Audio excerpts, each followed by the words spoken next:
Yeah, I'm gonna have to preface this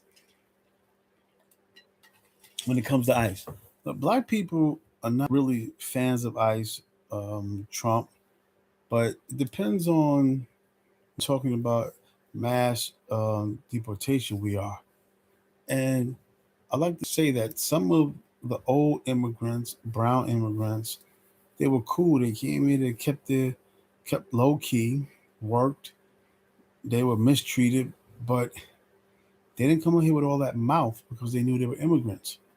The newer ones, especially the ones on the West Coast in California, which have been brutally disrespectful, criminally disrespectful to black Americans there. Why all these black gangs let that go down? I'm not from the West Coast, I can't speak on it.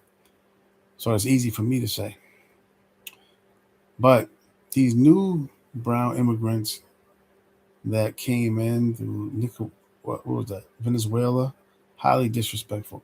But let me jump to why we are for ICE and can't wait till ICE gets at if they haven't started when it comes to black immigrants, Jamaicans, black Caribbeans, Trinidadians, Haitians, but not so much, but especially them arrogant, uppity Jamaicans. I'm 60 years from New York.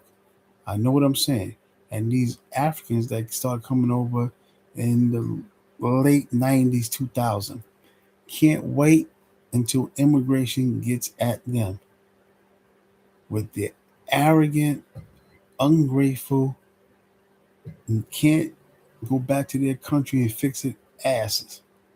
So when you get guys like this Afro think tank who talks all this pan African crap, learn your history, young buck. Saying he went up to Harlem to talk to older guys. He didn't do crap because they would have told you about Jamaicans and even Puerto Ricans going back, but definitely Jamaicans and then Africans. And they up there tough in Harlem. So that's why we had this delineation in the summertime.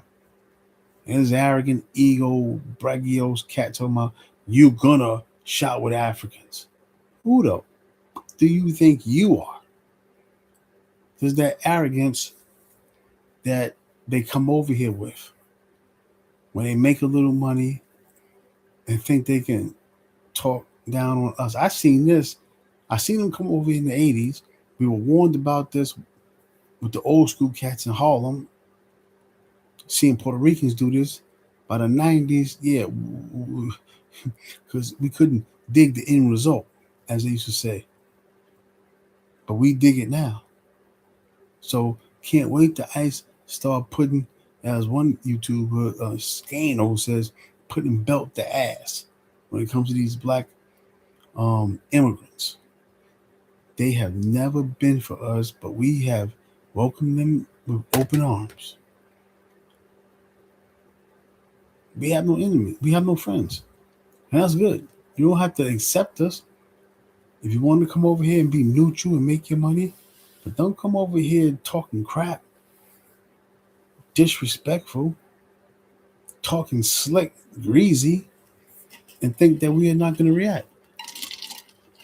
Again, like I said, I'm 60 years old. My generation and the generation before us, our OGs, our elders, we let too much of this crap slide. When you come over here, you show respect or keep your mouth shut, and it's all good. You ain't got to be for us. We don't need your help. We've been doing this for 500 years. You think you made New York, any state here, any state or city, because you came here and you worked 2, 3 jobs, man. We worked many jobs, man. We were here. We were doing it before you got here. Just white, black, and a little bit of brown. You think the country's gonna fall apart because you leave? Check yourself before you wreck yourself. Don't be bad for your health. Outie.